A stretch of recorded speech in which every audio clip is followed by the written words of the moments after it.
आदाब, इस्तकबाल है। आप देख रहे हैं प्राइम डिबेट। मैं हूं आपके साथ अबू हुरैरा। दिल्ली तशद्दुद के बाद अब हालात पटरी पर लौट रहे हैं। इस बीच मरकज और अपोजिशन के बीच जबानी जंग जारी है। बीजेपी पार्लिमानी पार्टी की मीटिंग में दिल्ली तशद्दुद की गूंज सुनाई दी।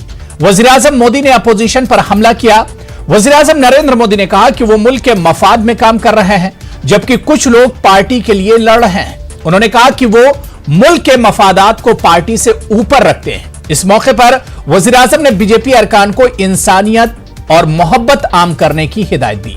आज प्राइम डिबेट में वजीर-ए-आजम नरेंद्र मोदी के मोहब्बत के पैगाम पर ही हम बात करेंगे कि आखिर दिल्ली तशद्दुद के बाद जिस तरह से इंसानियत और मोहब्बत और भाईचारे के पैगाम की बात कर रहे हैं, आखिर ये क्या इस वक्त इसकी जरूरत पड़ी, ये एक तरह से जरूरी था, या ये वज़ीर-ए-आज़म की मजबूरी थी? आज इसी को हम प्राइम डिबेट में तफसील से समझेंगे, लेकिन सबसे पहले ये रिपोर्ट देखिए।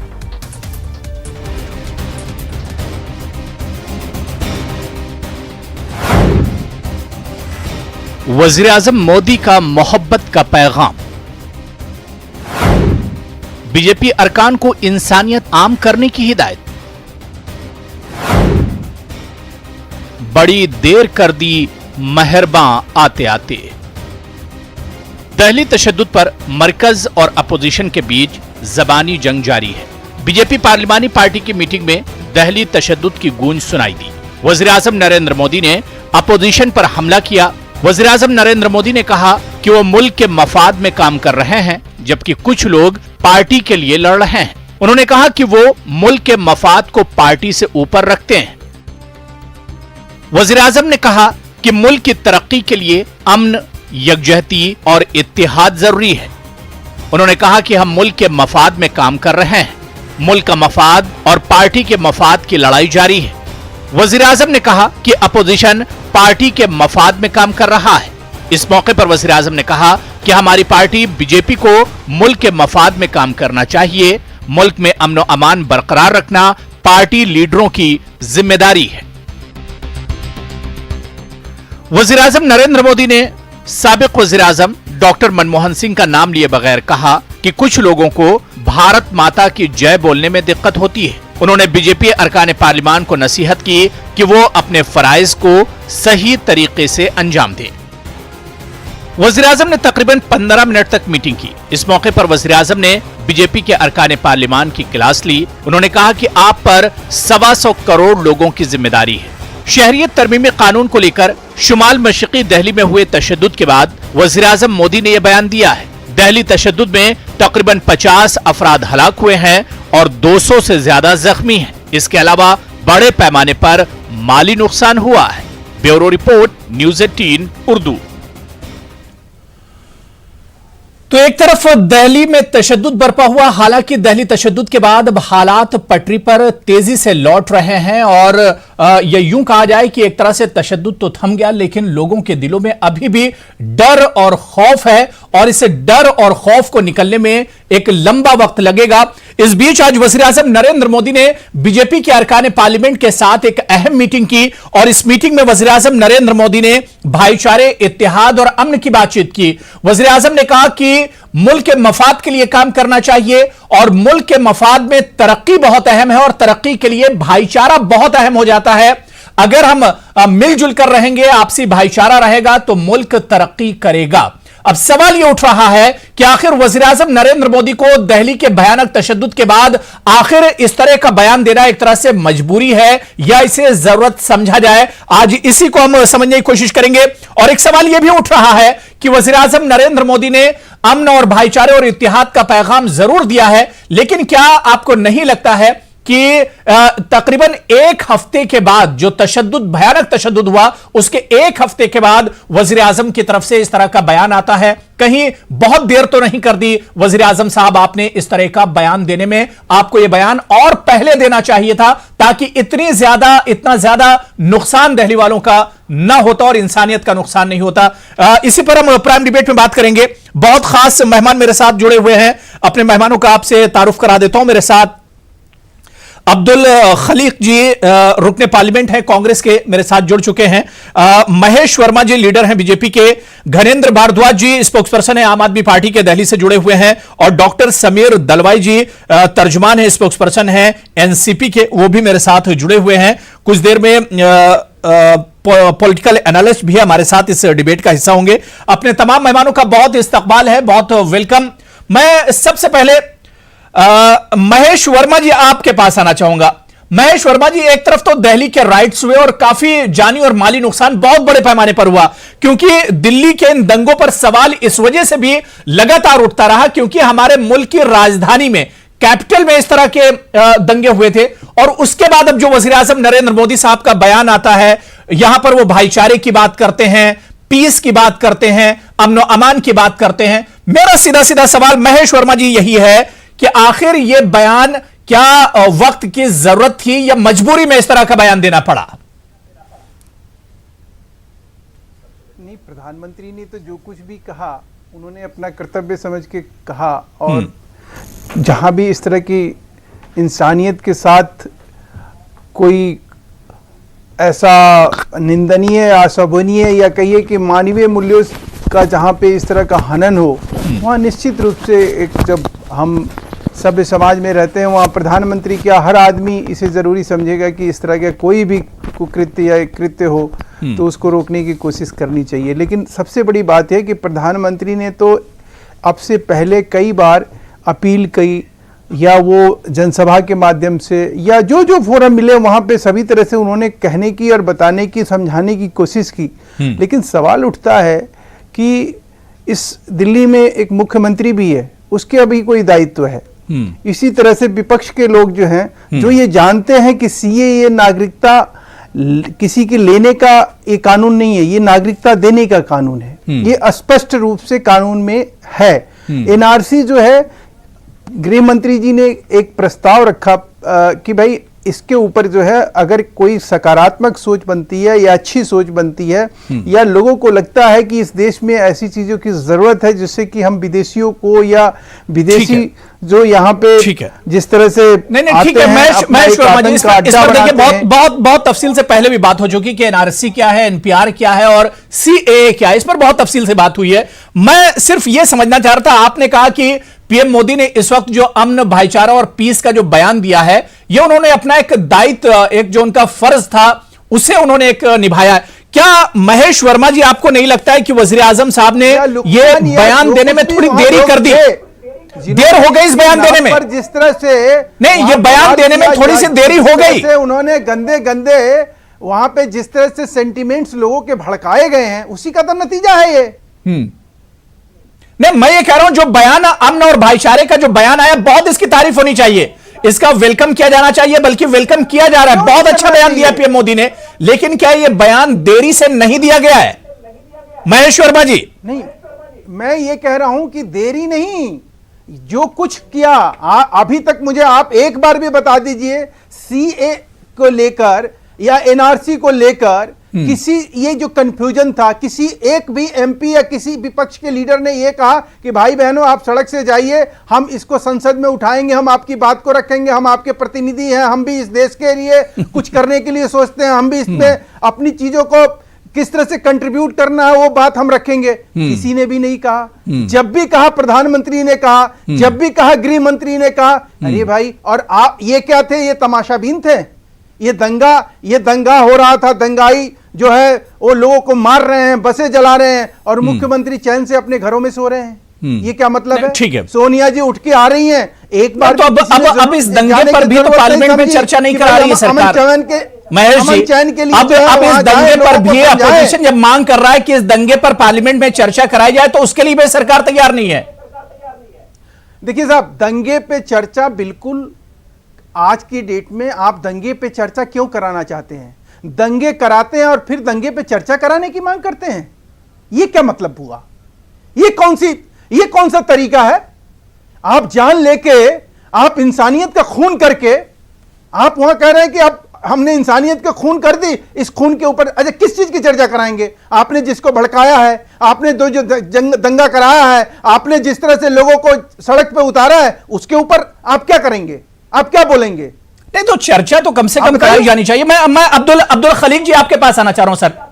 अब्दुल खलीक जी, अब जिस तरह से कांग्रेस लगातार कह रही कि जो दंगा हुआ था इस पर कम से कम चर्चा पार्लियामेंट में होनी चाहिए, लेकिन यहां पर महेश वर्मा जी भी वही बात कर रहे हैं जो लगातार सरकार कह रही है कि चर्चा आखिर होगी किस बात पर? दिल्ली तशद्दुद को लेकर जो अपोजिशन चर्चा कराना चाह रहा है, तो चर्चा किस बात पर होगी? पहला बात तो यह है, अरे पहला बात तो ये है, मैं आसाम से आता हूं और असमीज में कहावत है बरोखुन गले जापी। इसका मतलब है बारिश जब चला जाता है तब छाता का यूज होते हैं। ये देखिए प्रधानमंत्री जी आज एक हफ्ता बाद ये बात कर रहा है। जब दिल्ली जल रहा था तब प्रधानमंत्री जी क्या कर रहा था? गृह मंत्री जी का क्या दायित्व रहा था? गृह मंत्री जी ने अपना, अमित शाह जी ने अपना जो रेस्पॉन्सिबिलिटी, वो रेस्पॉन्सिबिलिटी पालन नहीं किया। और ये अजीत डोभाल को स्टेट में क्यों आना पड़ा? क्योंकि अमित शाह फेल हुआ इसलिए आना पड़ा। इसलिए हम लोग ये गृह मंत्री अमित शाह की इस्तीफा मांग करता हूं।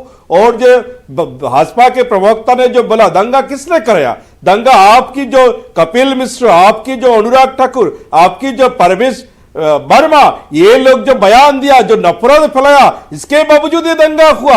आपने जो जस्टिस मुरलीधर जिसने 24 आवर्स के अंदर एफआईआर का ऑर्डर दिया, उनका तुरंत ट्रांसफर किया। ये जुडिशियरी के ऊपर जो लोगों का आस्था रहे, लोगों का जो ट्रस्ट रहे, वही टूट गया। एक जज जो एफआईआर का ऑर्डर देते हैं उनको आप ट्रांसफर करता है। ये लोकतंत्र है क्या? ये लोकतंत्र में कैसे चलेगा जहां जुडिशियरी को खत्म करेगा, सारे इंस्टीट्यूशन को खत्म करेगा, लोगों का किसका ऊपर भरोसा रहेगा? इसलिए हम लोग ये गृह मंत्री जी का इस्तीफा मांग करता हूं, इनका रेजिग्नेशन डिमांड करता हूं। ये पार्लियामेंट भी आते नहीं है। आज प्रधानमंत्री जी को पार्लियामेंट में आना चाहिए था, उनको बोलना चाहिए था। वो अपना पार्लियामेंट्री पार्टी में चला गया। प्रधानमंत्री जी को संसद में आके बोलना चाहिए था ये हम कुछ कर रहा हूं, वो नहीं किया। इसलिए ये लोग जो लोकतंत्र का जो ड्यूटी वो नहीं पालन कर रहा है और इसलिए हम लोग इनका खिलाफ हूं।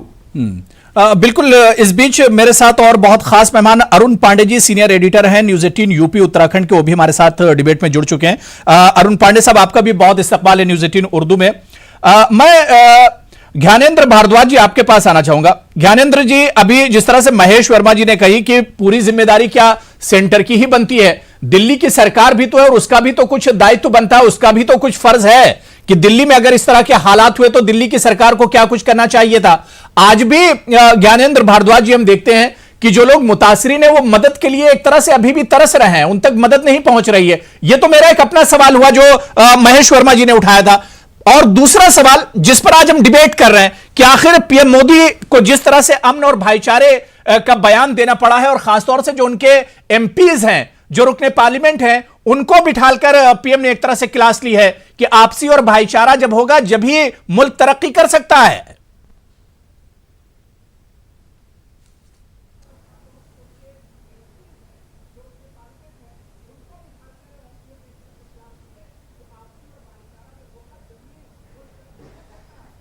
आपको आवाज आ रही है मेरी? जी जी, मैं आपकी आवाज आ रही है, कंटिन्यू कीजिए।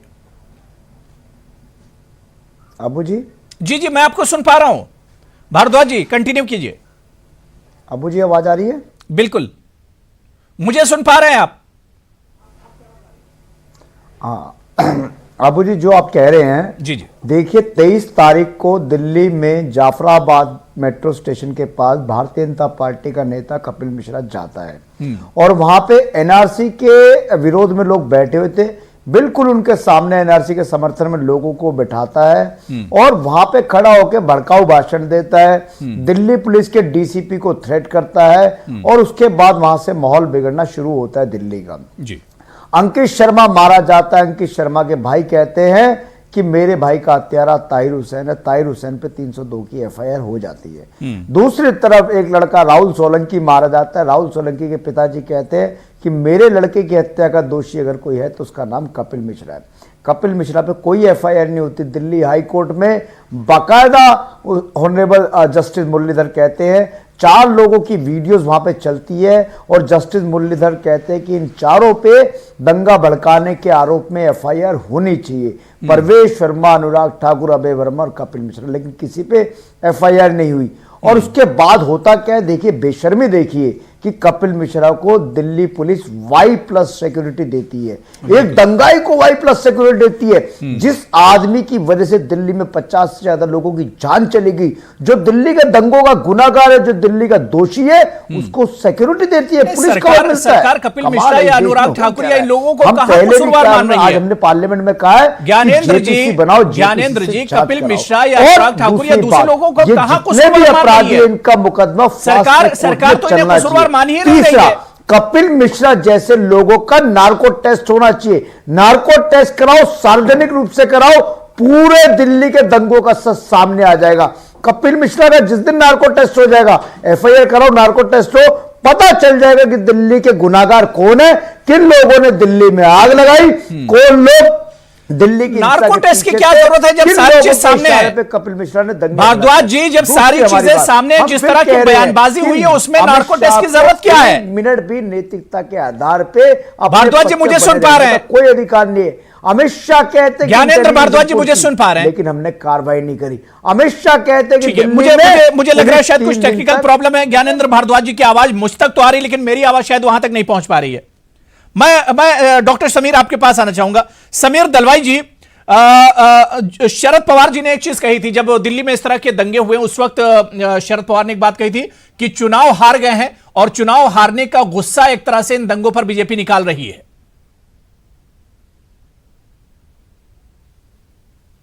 तो आपने जो हमने बात कही कि ये दंगे जो है बिल्कुल टेक्स्ट बुक फैशन में कराए गए, जैसे हर बार कराए जाते हैं, और इसकी नींव जो रखी गई थी 2 या 3 महीने पहले रखी गई थी, जब हमारे प्रधानमंत्री जी ने खुद भाषण किया कि ये जो CAA के खिलाफ जो लोग अपोज कर रहे हैं, बजाय उनको समझने के, बजाय उनका मुद्दा समझने के, इन्होंने डायरेक्टली ये कह दिया कि ये जो लोग हैं इनको उनके कपड़े से पहचानो, और कपड़े से पहचाने जा सकते हैं। उसके बाद उनके सेकेंड इन कमांड जो अमित शाह जी, जो गृह मंत्री है, वो कहते हैं कि आप ऐसा गुस्से से बटन दबाओ, इतना गुस्सा होना चाहिए आप में कि गुस्से का करंट शाहीन बाग में पहुंच जाए।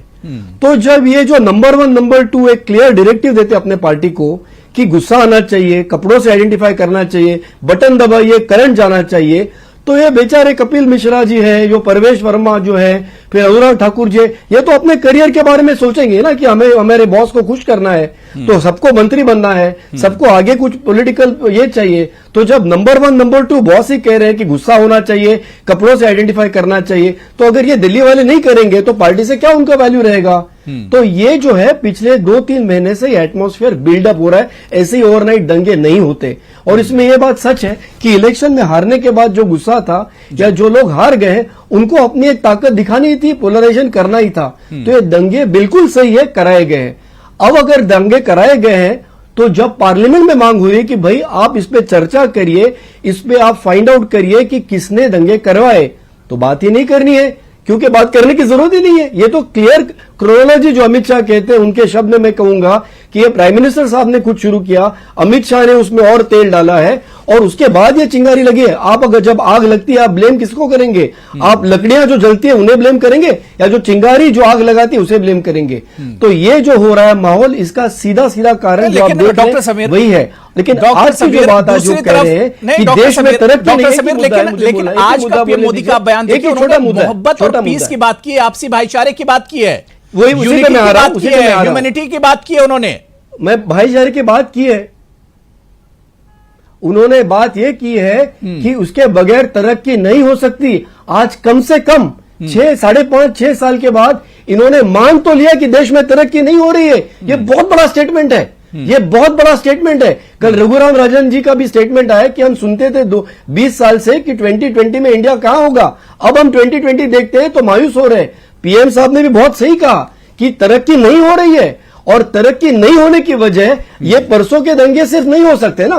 तो ये टोटली जो किया जा रहा है, जो गवर्नमेंट का बेसिक काम है, शासन का बेसिक काम है, नौकरियां देना, ये दंगों में कौन मरते हैं? ये दंगों में कौन फंस जाते हैं? गरीब फंसते हैं, हिंदू हो, मुस्लिम हो, ईसाई हो, सिख हो, लेकिन एक बेटा मरता है, किसी के फादर मर जाते हैं, ये जो मरते क्यों मर रहे हैं? जिनके पास जॉब नहीं है, और ये किसकी गरीब लोग होते हैं, वही लोग, मजबूर लोग ही इसका एक तरह से शिकार होते हैं। गरीब लोग।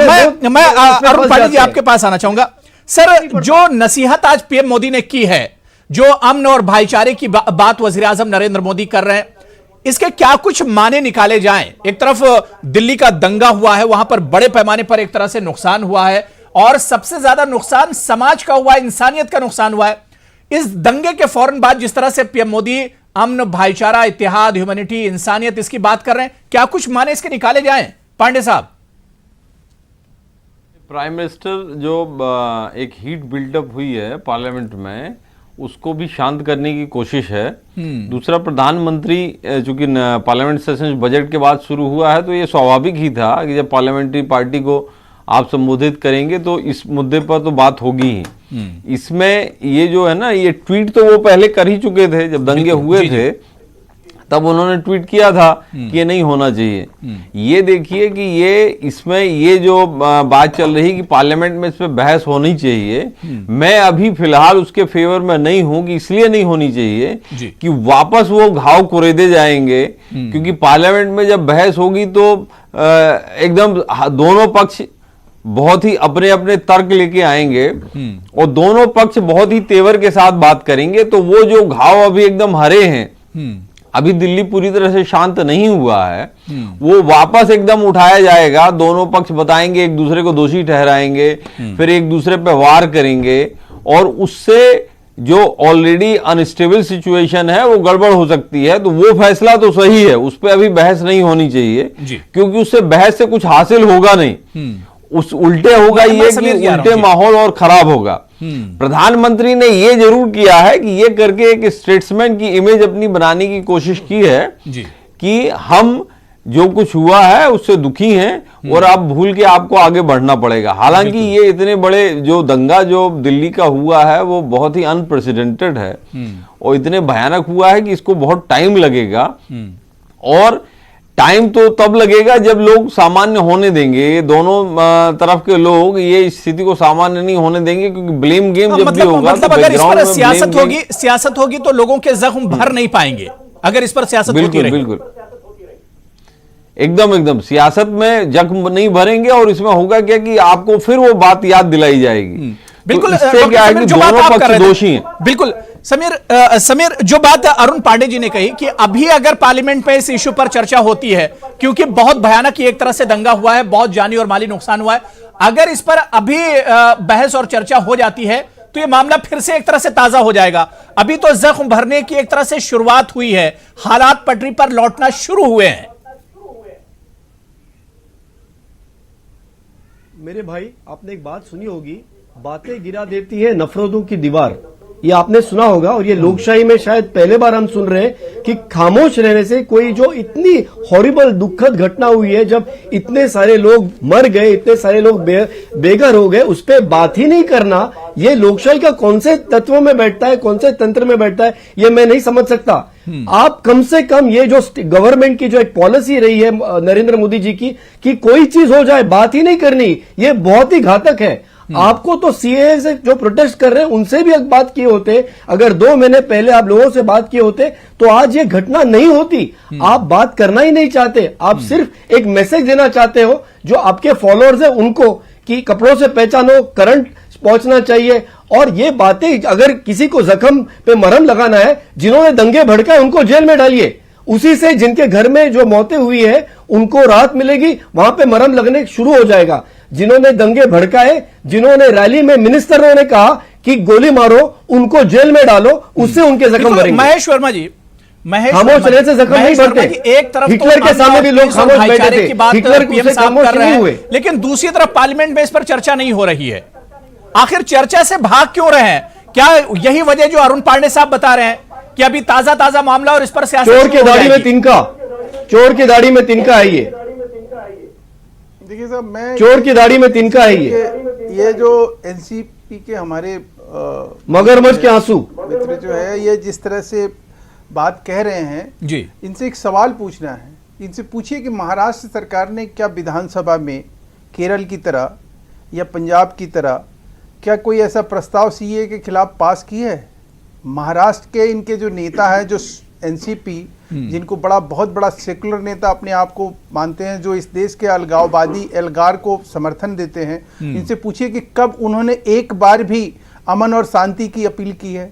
इनके कौन से एमपीज इनके कौन से नेता ऐसे हैं जो दिल्ली दंगों को रोकने के लिए अपनी दो बातें ऐसी कही हो जिससे कि इस ऐसी चीजें ना हो, ऐसी चीजें ना होने के बजाय इन्होंने उकसाने का काम किया है, उद्धव ठाकरे इन्होंने भड़काने का काम किया, इन लोगों ने आग लगाने का काम किया। अब ये आग लगाने वाले लोग आज कह रहे हैं क्या कि साहब आप हमें महेश वर्मा जी सबने चर्चा करने की बात कर, चर्चा कराओ इस पे। उद्धव ठाकरे का इस पर बाकायदा बयान आया, क्योंकि महाराष्ट्र के सीएम है और शरद पवार जी का भी इस पर बयान आया। ये कौन लोग हैं? ये कैसे लोग हैं? ये ओवैसी को सलाम करते हैं, इनके नेता कहते हैं ओवैसी के बात पर हम कुछ नहीं बोलेंगे, हम ओवैसी की बात पर कुछ नहीं बोलेंगे। ठीक है, इनके नेता कहते हैं इमाम के बात पर कुछ नहीं बोलेंगे। महेश वर्मा जी समीर जी जवाब दे रहे हैं, नाम पर दुकान चलाने वाले लोग ये चर्चा करेंगे। पाकिस्तान के नाम पर दुकान चलाने वाले लोग चर्चा करेंगे। वर्मा जी सुनिए, जवाब दे रहे हैं। बयान देते इलेक्शन जीतने के लिए, आपके नेता जो बयान देते हैं, आपके जो सांसद बयान देते हैं कि इन लोगों को ठीक करो वरना तुम्हारे घर में आके बलात्कार करेंगे, ये इनका स्टेटमेंट है जो सांसद ने किया। अभी पूरा भारत जानता है कौन से पार्टी के सांसद और विधायकों के ऊपर सबसे ज्यादा बलात्कार के केसेस है और जो जेल में जाने वाले, ये सब जानते हैं। अरे जो मेरे सवाल थे उसका जवाब दीजिए। आपके मंत्री जी ने कहा गोली मारो, ये आपके जो सांसद कह रहे हैं, पहले उनके बारे में सोचो। और जो जज ने कहा कि इनके खिलाफ एफआईआर कैसे दर्ज नहीं हुआ, उसको आपने ट्रांसफर कर दिया। आप एफआईआर दर्ज करिए, जो आपके सांसद बोल रहे हैं उस पर पहले आप ये दर्ज करिए। और जो पार्लियामेंट में हम कहना चाह रहे हैं वो सुनिए। आप जो आज आपके प्राइम मिनिस्टर ने कहा ये चोर की दाढ़ी में तिनका है, जब जलता है तो कुछ नहीं करते, चिंगारी डालते हैं। और अब ये दिखा सबका साथ सबका विकास विश्वास, पूरे देश का विश्वास आपने गवा दिया, पूरे देश का विश्वास आपने गवा दिया। किसका विकास हो रहा है? सबसे वर्स्ट कंडीशन है इकोनॉमी की, और आप कौन से विश्वास की बात कर रहे हैं? आप लोग देश का विश्वास आपने गला दिया। अमानतुल्लाह खां, केजरीवाल, संजय सिंह, ये सारे लोग आप इंक्वायरी करिए ना पार्लियामेंट में, फिर आप डर क्यों रहे हैं? आप डर क्यों रहे फिर इंक्वायरी से? आप पार्लियामेंट में डिस्कशन रखिए ना। ठीक है, मेरे साथ एक और खास मेहमान जेडीयू के एमएलए मुजाहिद आलम साहब भी हमारे साथ इस डिबेट में जुड़ गए। मुजाहिद आलम साहब, आपका भी बहुत इस्तकबाल है न्यूज़ 18 उर्दू में। मैं, क्योंकि आप डिबेट के आखिरी हिस्से में जुड़े, मैं सीधे आपसे ही पहला सवाल ले लेता हूं। मुजाहिद आलम साहब, दिल्ली में भयानक तशद्दुद हुए और उसके बाद, क्योंकि जेडीयू की अलायंस पार्टी भी बीजेपी एक तरह से है, एनडीए का आप लोग हिस्सा हैं, दिल्ली में दंगों के बाद अब पीएम मोदी का बयान आया है कि आपसी भाईचारा, इत्तेहाद और अमन जो है, ये सारी चीजें, मतलब इंसानियत जो है वो तरक्की और डेवलपमेंट के लिए बहुत जरूरी है और इस पर काम करना चाहिए। इस बयान को कैसे आप देखते हैं?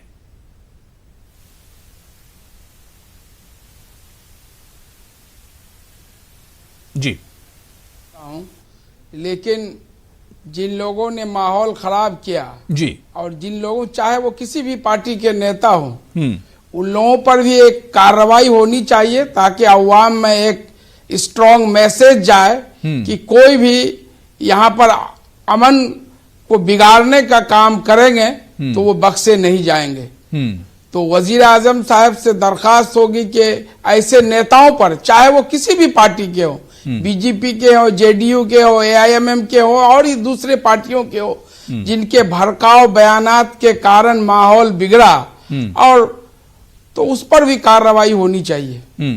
नहीं मुजाहिद आलम साहब, कार्रवाई के नाम पर तो देखिए, आज शाहरुख को गिरफ्तार कर लिया गया, ताहिर हुसैन को पकड़ने की लगातार कार्रवाई चल रही है और उनके घर से क्या क्या मिला, ये कार्रवाई तो चल रही है। इस कार्रवाई के नाम पर तो कई लोग पकड़े गए हैं, लेकिन कार्रवाई का दूसरा रुख आप देखिए कि कपिल मिश्रा जिन्होंने बयान दिया था वो आज आजाद टहल रहे हैं, अनुराग ठाकुर या प्रवेश वर्मा जो हैं वो लगातार टहल रहे हैं, उन पर कोई कार्रवाई नहीं हुई। तो कार्रवाई के नाम पर शाहरुख और ताहिर हुसैन तो पकड़े गए हैं एक तरह से, इन पर तो कार्रवाई हुई है। नहीं, जैसे उन लोगों पर हुई, कपिल मिश्रा, अनुराग ठाकुर, वारिस पठान, अकबरुद्दीन अवैसी, ऐसे लोगों पर भी कार्रवाई होनी चाहिए, तभी अवाम में एक स्ट्रॉन्ग मैसेज जाएगा और जो है लोग जो है आगे जो है ये सोचेंगे जो है भड़काऊ बयान देने के लिए। हम अब ये तो आला कमान को तय करना है जी, हुकूमत को तय करना है, निश्चित रूप से होना चाहिए। ठीक है, मैं अब्दुल खलीक साहब आपके पास आना चाहूंगा। खलीक साहब, मैं एक चीज समझना चाह रहा हूं, आज पीएम मोदी ने कांग्रेस के ऊपर भी उन्होंने एक तरह से अटैक किया और कहा कि कांग्रेस मुल्क के बारे में नहीं सोचती, वो सिर्फ अपनी पार्टी के बारे में सोचती है। और मनमोहन सिंह पर भी उन्होंने अटैक किया कि हमसे पहले जो पीएम थे वो एक तरह से भारत माता की जय या इस तरह के दूसरे जो नारे थे जो राष्ट्रवाद से एक तरह से जुड़े हुए हैं वो नारे नहीं लगाते थे। इस पर एक ऐतराज है बीजेपी को और पीएम मोदी को।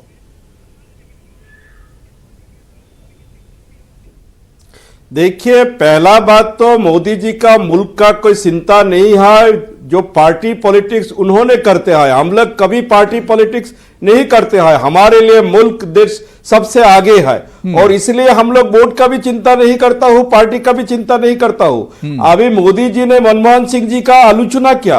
अरे ये देश को प्यार करते हैं, ये देश से हमारा मोहब्बत है। कोई भारत माता के जय बोल सकता है, कोई भारत पिता के जय बोल सकता है, कोई जय हिंद बोल सकता है, कोई जय हिंदुस्तान बोल सकता है। ये मोदी जी जो बोलेगा या आरएसएस भाजपा जो बोलेगा वही हमको बोलना होगा। राष्ट्रवाद हम लोग इनसे सीखना होगा, देश प्रेम हम लोग इनसे सीखना होगा। देश की आजादी के लड़ाई में उनका क्या कुर्बानी है, ये कोई तो कुर्बानी नहीं है। कांग्रेस को जो कुर्बानी है देश निर्माण में, देश का आजादी में, उनका कोई कुर्बानी है क्या? उनसे हमें भाजपा वाले से, आरएसएस से, मोदी से हम देश प्रेम और ये राष्ट्रवाद को सीखने का नहीं है हम लोग। मैं भारद्वाज जी आपके पास आऊंगा और इसी सवाल पर जिस पर आज पीएम मोदी ने कहा कि मुल्क की कई ऐसी पार्टियां हैं, कई पॉलिटिकल पार्टीज हैं जो एक तरह से राष्ट्रवाद और मुल्क के बारे में नहीं सोचती हैं, उन्हें हर वक्त फिक्र लगी रहती है अपनी पार्टी को किस तरह से आगे बढ़ाया जाए। अगर मोदी जी का देश से प्रेम है, अगर देश को शांत करना चाहता है, अगर उसमें थोड़ा सा स्टेटमैनशिप है तो उन्होंने कपिल मिश्रा हो या अनुराग ठाकुर हो, परवेज वर्मा हो, उनका खिलाफ क्यों एक्शन नहीं लेते हैं? ये वो जो जस्टिस ठीक है, मैं इसका जवाब देंगे। मैं भारद्वाज जी, देश को मुझे सुन पा रहे हैं, निष्पक्ष होना चाहिए, स्टेटमेंट होना चाहिए। ठीक है खलील जी, इस पर हम जवाब लेंगे। महेश वर्मा जी इस पर जवाब देंगे। जी भारद्वाज जी, लेते हैं भारद्वाज जी। हाँ अबू जी, मैं ये कह रहा था जी कि जो आप बयान की बात कर रहे हो, अगर प्रधानमंत्री 7 दिन पहले ये बयान दे देते तो शायद दिल्ली में 50 लोगों की जान बच सकती थी। अगर प्रधानमंत्री अपने गृह मंत्री अमित शाह को चुनाव के समय कह देते कि अमित शाह जी इस तरीके से मत बोलो कि बटन दबेगा और करंट शाहीन बाग में लगेगा, तो शायद 50 लोगों की जान बच जाती।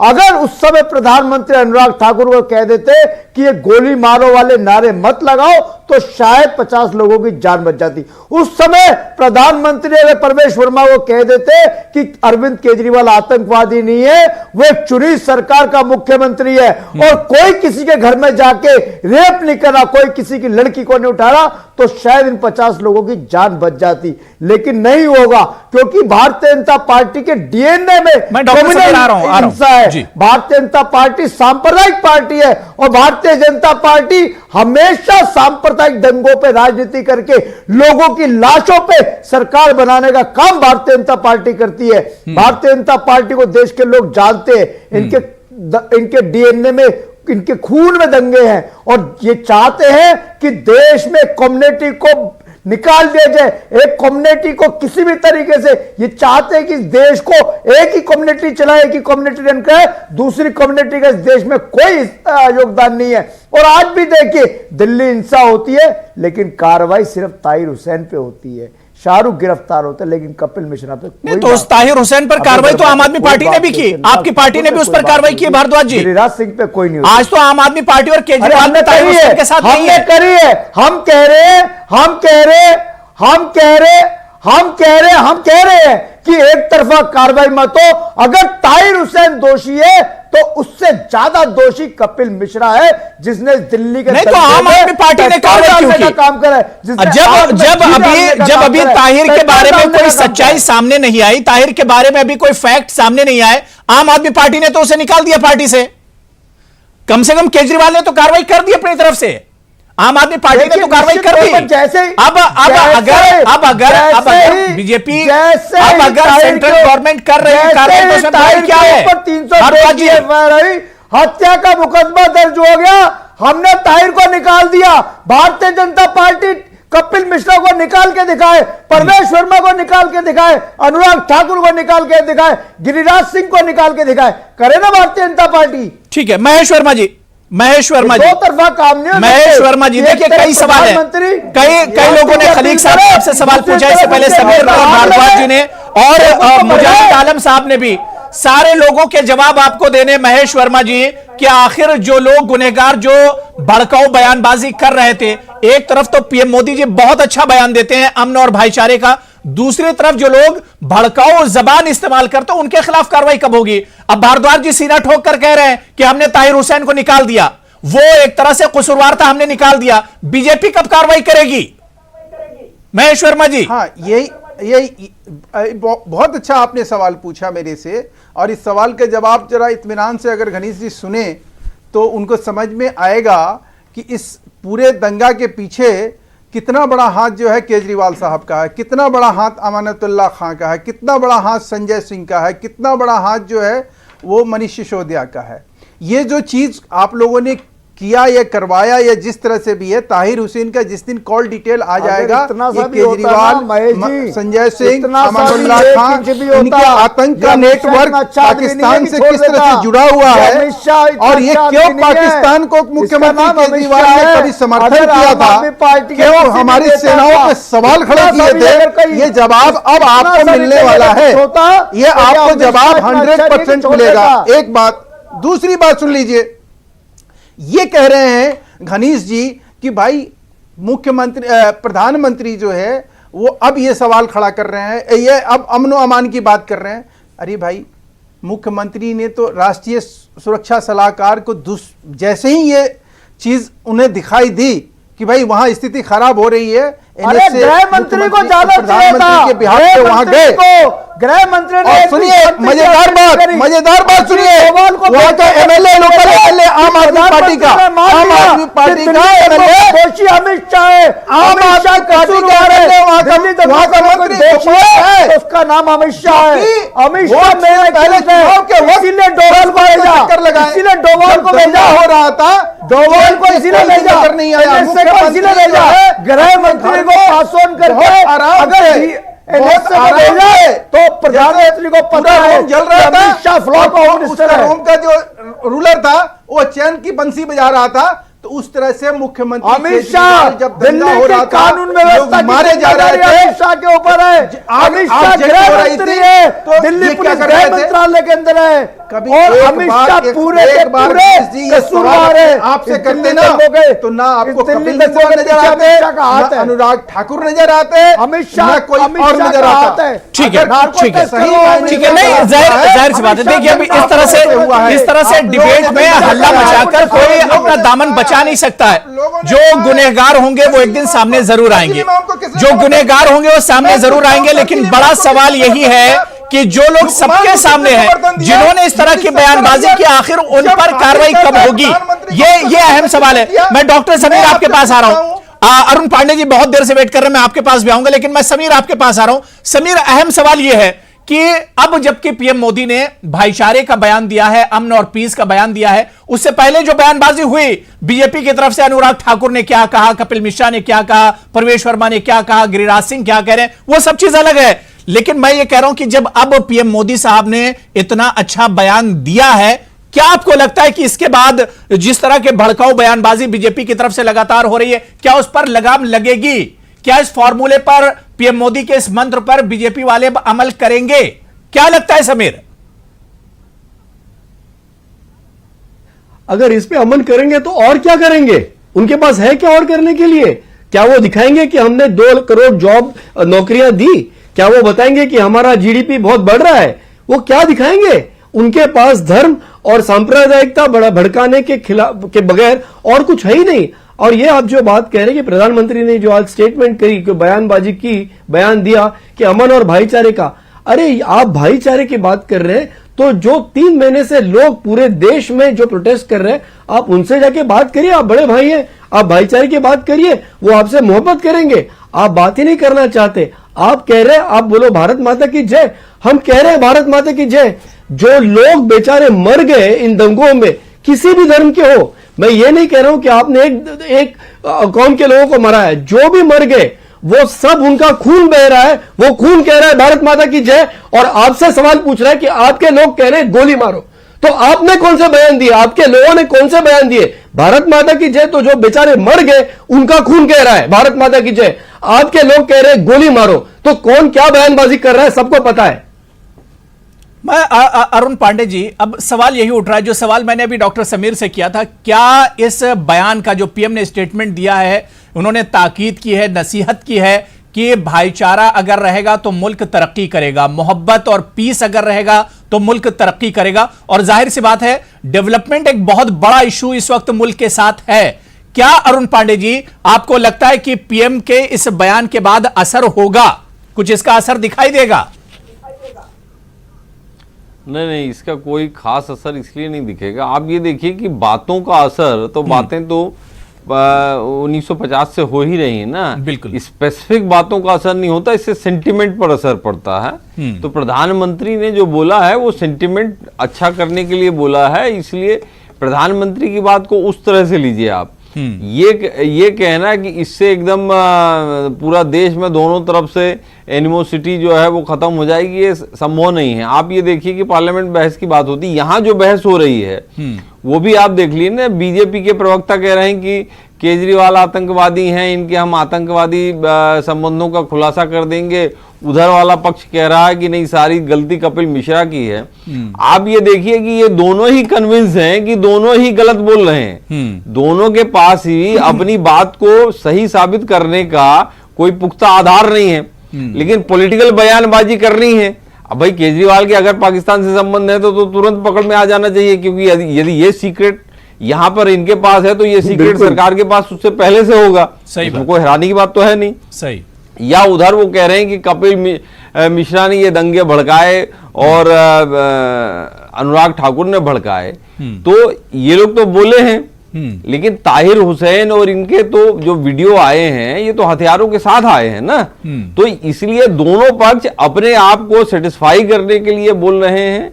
ये इसलिए मैंने कहा था कि पार्लियामेंट में अभी इस तरह की बहस का कोई फायदा नहीं होगा। इससे क्या है, जख्म कुरेदे जाएंगे, दोनों पक्ष एक दूसरे को बोलेंगे, अनर्गल आरोप लगाए जाएंगे, और इसी तरह का कहा जाएगा, वो कहेंगे तुम्हारे पाकिस्तान से संबंध है, वो कहेंगे तुम्हारे तुम लोगों ने दंगा भड़काया, दोनों पक्ष एक दूसरे को देंगे, खुश होके पार्लियामेंट में बोले बहस करके संतुष्ट होके चले जाएंगे। बोले बिल्कुल। और जो मुतासिरीन है, जो विक्टिम है, उनकी परेशानियां एक तरह से अलग रखी रह जाएंगी और उस पर सियासत शुरू हो जाएगी। मैं मुजाहिद आलम साहब आपके पास आना चाहूंगा। मुजाहिद साहब, क्या आपको लगता है कि जिस तरह से अब सियासत हो रही है, दिल्ली के दंगों पर जिस तरह से सियासत हो रही है, हम देख रहे हैं कि पार्लियामेंट के बाहर भी, पार्लियामेंट के अंदर भी लगातार हंगामा देखने को मिल रहा है, क्या अगर इस पर सियासत शुरू हुई तो एक तो सबसे ज्यादा असर है इसका, मुजाहिद साहब आपके यहां चुनाव पर पड़ने जा रहा है, बिहार के चुनाव पर इसका बहुत ज्यादा असर होगा, लेकिन एक जो खतरा है सियासत का कि दिल्ली के दंगे में जो लोग परेशान हुए, जो मुतासिर हुए, जो अपनों से बिछड़ गए, जिनका घर बार सब कुछ जल गया, उन पर फिर फोकस नहीं हो पाएगा, वो सारा फोकस एक तरह से इस सियासत पर हो जाएगा।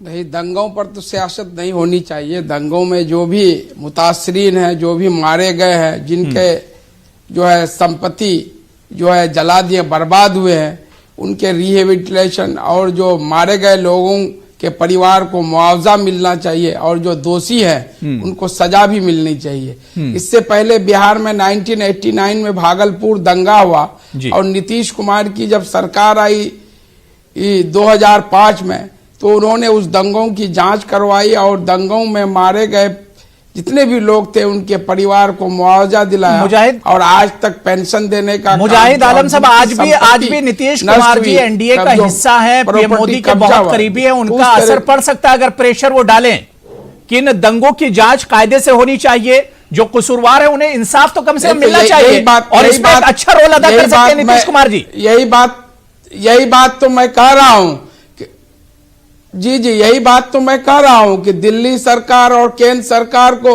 बिहार के नीतीश कुमार से सबक लेनी चाहिए, और दंगों की सही जांच कर दोषियों पर कार्रवाई, और जो पीड़ित हैं, जो मुतासरीन हैं, उसको मुआवजा से लेकर जिनकी संपत्ति, छोटे मोटे ठेला चलाने वाले, रिक्शा चलाने वाले, टेम्पू चलाने वाले, जो वही उसका रोजगार था, वो जो आज रोज पर भटक रहे हैं, उनका परिवार भूखे रह रहा है, तो इन सब का इंतजाम होना चाहिए।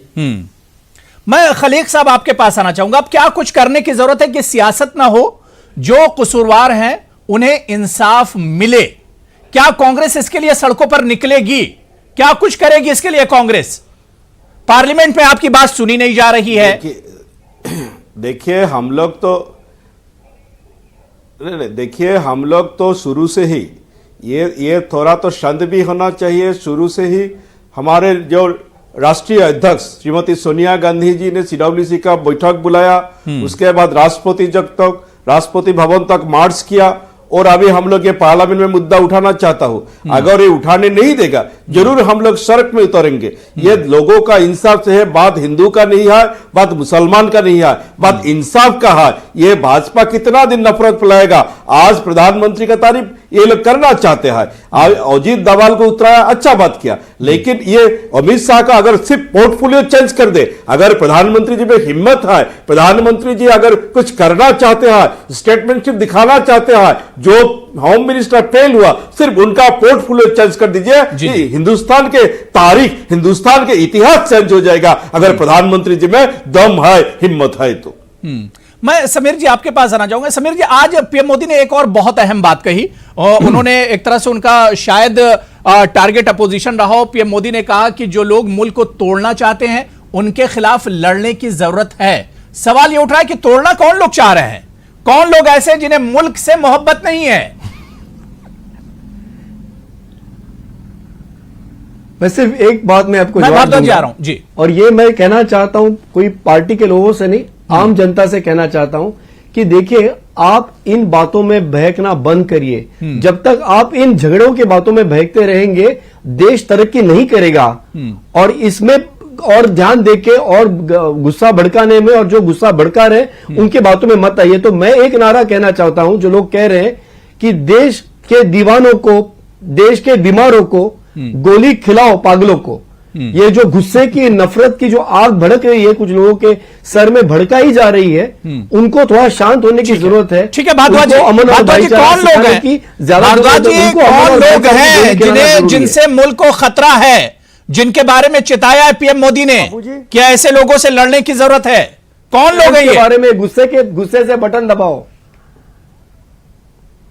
अब्बू जी, मैं मुजाहिद जी की बात का एक जवाब देना चाहता हूं, और इनको बताना चाहता हूं कि दिल्ली सरकार ने ऑलरेडी कंपनसेशन देने का काम शुरू कर दिया है। रिहेबिलिटेशन में हम काम कर रहे हैं, रिलीफ कैंप लगा दिए, और जो लोग दंगों में मारे गए उनको 10 लाख रुपए देने का काम दिल्ली की सरकार कर रही है। 2 लाख रुपए घायलों को देने का काम कर रहे हैं, और जिनकी दुकान चली है उनको 5 लाख रुपए दिए जा रहे, जिसका रिक्शा चला उसे 25,000 रुपए दिए जा रहे, जिसका ई रिक्शा चला उसे 50,000 रुपए दिए जा रहे। हमारे एसडीएम सही हाथों में सारी चीजें पहुंच जाए, बहुत अच्छा कदम है, बहुत अच्छा कदम है। मेरा जो सवाल था, बहुत अच्छा कदम है, दिल्ली सरकार का बहुत अच्छा कदम है, बशर्ते कि ये सही हाथों में सारी चीजें पहुंचे। मैं भारद्वाज जी को एक चीज और बता दूं कि ये जो लोग आपके डीएनए में खोट निकालते थे, आज आप इनका फेवर कर रहे हो। आज इन दंगाइयों के साथ आप लोग खड़े हो। इन दंगाइयों को बोलो कि ये दंगे करना बंद करे। कपिल मिश्रा पे एफआईआर हो, परवेश वर्मा पे एफआईआर हो, अनुराग ठाकुर पे हो, अभय वर्मा पे हो, गिरिराज सिंह पे हो। इनको बताओ,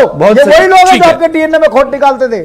ठीक है, महेश वर्मा जी, चलिए इनका जवाब दे दीजिए। और मुजाहिद साहब ने जो बात कही है, योगेंद्र यहां पर भारद्वाज जी ने जो बात कही है, समीर ने जो बात कही है, और खलीक साहब ने जो बात कही है कि इन लोगों पर कार्रवाई कब होगी, यहां पर तो किसी, मुझे लगता है कि किसी उसकी जरूरत नहीं है। आप बयान देखिए, कपिल मिश्रा का सबके सामने बयान दिया, कोर्ट ने भी उस पर नाराजगी जाहिर की है। इन लोगों के खिलाफ कार्रवाई कब होगी? हाँ, आज के जो आपका सवाल है, इस सवाल के समर्थन में एक बात मैं और ऐड करना चाहूंगा कि अगर घनीश जी ये कह रहे हैं कि अरविंद केजरीवाल जी ने दंगे में जो पीड़ित लोग हैं उनको 5 लाख दिया, 1 करोड़ दिया, 10 करोड़ दिया, जिनके घर चले, जिनके जान जले, जिनकी जान गई, मैं ये पूछता हूं कि मुख्यमंत्री ने अगर कोई इस तरह के रोकथाम के लिए अगर पहले अपील कर दिए होते, वहां जिस दिन पुलिस हवलदार रतनलाल को गोली लगी उस दिन अगर वो चले गए होते तो ये जान बचाई जा सकती थी। लेकिन चलिए, मुख्यमंत्री ने जो भी किया, नहीं मैं कुछ और कह रहा हूँ, आपके सवाल के समर्थन में एक बात कहना चाह रहा हूँ कि मुख्यमंत्री ने जो भी कहा उसको सलाम है, प्रणाम है, उसको सलाम है, प्रणाम है, उसको हर हाल में अप्रिशिएट करना चाहिए। लेकिन सवाल उठता है कि प्रधानमंत्री जब यही अमन और अमान की बात करते हैं, वहां पे उनके जख्मों में अमन और अमान की जब बात करते हैं, प्रधानमंत्री कहते हैं कि सुख शांति हो इस देश में, दंगा फसाद ना हो, उसके ऊपर सवाल खड़ा किया जाएगा क्या? आदमी नहीं गया, ये कहा जाएगा कि प्रधानमंत्री आप मुझे बताइए, जो दंगा फसाद रुकवाने के लिए शांति पीस कमेटी बनाई जाती है और जो लोग दंगा फसाद कम करने की या रोकथाम के उपाय करते हैं या उसके ऊपर अपील करते हैं लोगों से, क्या उन लोगों का आलोचना होना चाहिए इस देश में? सांसद है, प्रधानमंत्री ने जो चीज कही है क्या वो आलोचना का पात्र है? नहीं, बिल्कुल जाहिर सी बात है, जो लोग मुतासिर हुए, जो विक्टिम है, उनके साथ खड़े होने की जरूरत है। इस पर सियासत नहीं की जानी चाहिए, इस पर सियासत नहीं की जानी चाहिए। जो मुतासिरीन है उनके जख्मों को भरने की जरूरत है, न कि कुरेदने की। वजीर आजम नरेंद्र मोदी साहब ने बहुत अच्छा बयान दिया है, देर से ही बयान आया है, लेकिन हम उम्मीद करते हैं कि वजीर आजम नरेंद्र मोदी साहब के इंसानियत, भाईचारे, प्यार और मोहब्बत का जो बयान है, इस पर सभी एक तरह से अमल करेंगे ताकि फिर से मुल्क को या दिल्ली वालों को इस तरह के हालात ना देखने पड़े। बहुत बहुत शुक्रिया भारद्वाज जी, अब्दुल खलीक साहब, महेश वर्मा जी, अरुण पांडे साहब, समीर दलवाई जी और मुजाहिद आलम साहब, सभी का बहुत बहुत शुक्रिया प्राइम डिबेट में जुड़ने के लिए और अपना कीमती वक्त देने के लिए। आदाब।